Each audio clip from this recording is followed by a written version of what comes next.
Mais um vídeo. Que demais! Pessoal, já mande esse vídeo aqui pelo menos pra 10 pessoas do seu WhatsApp pra poder engajar o canal ou pra assustar as pessoas com a minha cara. Depende do seu objetivo, né? Até porque pra minha mãe eu tenho cara de príncipe inglês. Agora, já pros meus amigos eu tenho a cara do Chuck. Então fica essa dúvida aí. Comenta aí, o que você acha que é mais parecido da minha cara? Que merda, hein? Bom, pessoal, vocês já viram alguns influenciadores defenderem o gênero neutro, alguns políticos defenderem o gênero neutro, e agora você vai ver uma jornalista defendendo o gênero neutro. Tá vendo? Se juntar todo mundo e filmar, dá o Esquadrão Suicida 3. O que aconteceu foi o seguinte: uma professora foi no programa do Lacombe pra poder explicar o porquê usar o gênero neutro na língua portuguesa está errado. Todo mundo já sabe disso, né? Mas mesmo assim, ela foi pra confirmar. E, inacreditavelmente, a Amanda do programa do Lacombe tinha que ser, né? Ela ainda teve argumento pra dar pra professora o porquê que tem que usar o gênero neutro. E a gente achando, né, que o simples argumento de você falar igual o Mussum já era o argumento pra não usar.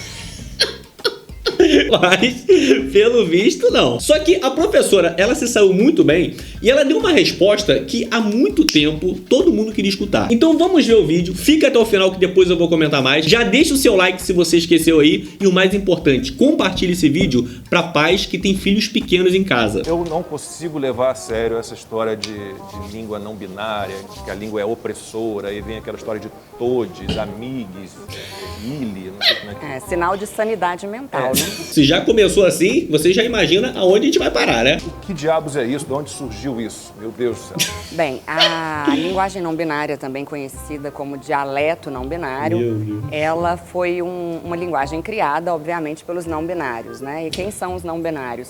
São as pessoas que não se identificam nem com gênero feminino, nem com gênero masculino. Então, ocorre aí uma tentativa de neutralização da palavra. Então, por exemplo, não seria amigo nem amiga, seria amigue. Meu Deus do céu.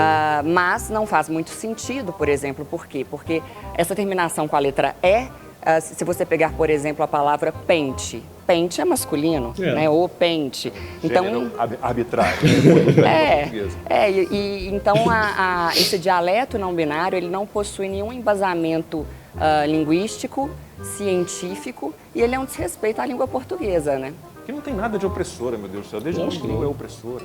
A questão de se achar a língua portuguesa opressora ou qualquer outra tem a ver com politicamente correto, né? Porque, primeiramente, as pessoas tentam dominar a forma como nós falamos, depois a forma como nós pensamos e, por fim, a forma como nós agimos. E é o que tem acontecido, né? Você vê aí, hoje em dia a pessoa não pode nem dar opinião. E no caso aí do dialeto não binário e até dessa questão aí do boa noite a todos e a todas, né, que a gente vê muito hoje, a questão é a seguinte: a língua portuguesa vem do latim, né? E no latim havia o gênero masculino, o gênero feminino e o gênero neutro. Como tem no alemão.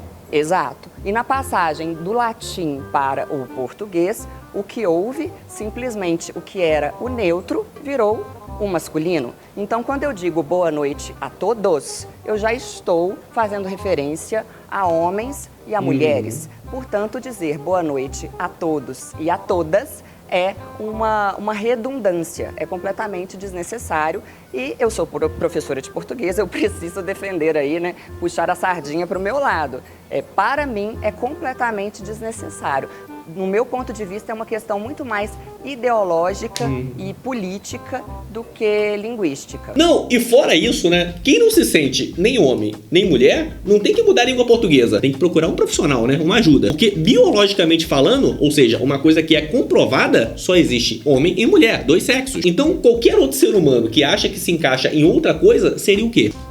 Debate que se faz no mundo todo, né, Cíntia? Eu acho que, assim, talvez o Brasil esteja mais atrasado nesse debate, outros países da Europa, dos Estados Unidos estão mais avançados até. O Brasil está atrasado e os outros países estão avançados. Bom, agora deu curiosidade de escutar, né? Eu estava assistindo um seriado, ontem me chamou a atenção como eles usam Legenda já. E não foi nem a legenda, mas o gênero neutro para designar pessoas cuja identidade orientação, a identidade sexual delas talvez não corresponda ao gênero masculino nem feminino, que são os não binários, e eles se referem a essa linguagem como uma linguagem mais inclusiva. Por outro lado, também não há uma adaptação natural dessa língua, às mudanças, ao tempo, ao futuro, porque português que a gente fala hoje não é o mesmo português que a gente falava no século XVI. Então, essas adaptações, essas mudanças, elas acontecem necessariamente, só que ou elas são incluídas e adotadas por uma comunidade maior de falantes, ou então não, elas permanecem, como você disse no começo, como um dialeto de uma tribo menor, talvez feministas, LGBTQ, ou jovens, ou mais progressistas. A gente não pode olhar também como um movimento, como um processo natural da língua? Amanda, o que você falou tem muita pertinência, porque a língua realmente ela é viva, né? Senão estaríamos falando até hoje vossa mercê, por exemplo.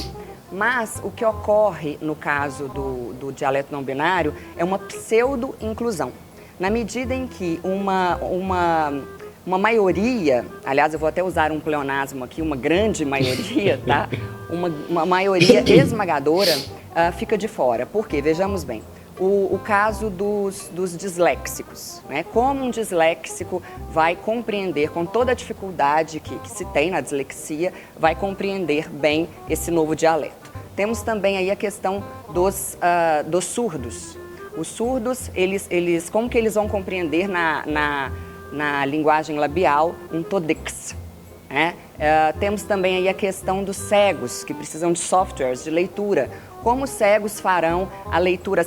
O que eu quero dizer é, pessoas que já enfrentam tantas dificuldades, né, que já têm tantas limitações linguísticas no seu dia a dia, elas teriam de se adaptar a um novo modo de falar que beneficiaria apenas uma ínfima minoria. Exatamente. Uma minoria que, ok, devemos respeitar essas pessoas, mas a vontade dessas pessoas não pode prevalecer em relação à língua portuguesa, em relação aos demais. Cria-se aí também como que eu vou falar? Uma elite, talvez uma elite progressista, uma elite, e só essa elite vai compreender essa fala, né? A gente vive num país em que as pessoas são semi-analfabetas, elas têm a nossa educação, ela vai de mal a pior.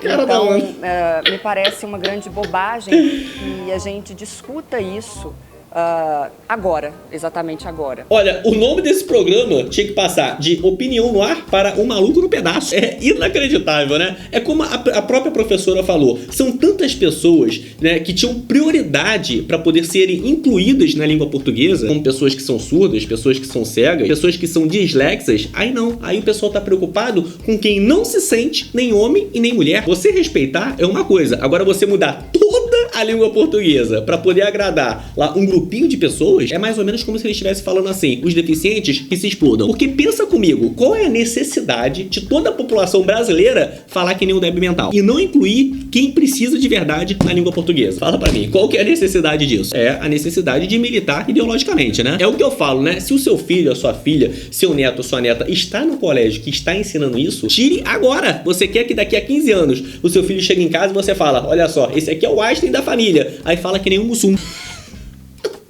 Você imagina, que merda, não? É aquele negócio, né? A gente ri, mas é um negócio que é pra chorar. Por quê? Porque vai prejudicar, né, o seu filho, a sua filha, ou o seu neto, ou sua neta. Vai prejudicar na hora de fazer concurso, vai prejudicar na hora de uma entrevista de emprego e vai prejudicar na hora que for se comunicar com as pessoas, porque elas não vão estar falando o mesmo dialeto dela. Então, o que eu indico é isso. Tire o seu filho, a sua filha desse colégio. Respeitar é uma coisa, agora falar igual um débil mental é outra. Bom, pessoal, comenta aí o que você acha dessa questão aí da linguagem neutra. Se você não acha nada, que eu acho muito difícil alguém não achar nada, comenta também para poder engajar esse canal aqui, que é muito importante o seu comentário. Assista também o vídeo anterior a esse, é só você clicar aqui. Espero que tenha gostado do vídeo e a gente se vê aonde, meus queridos? A gente se vê no próximo vídeo, seu animal.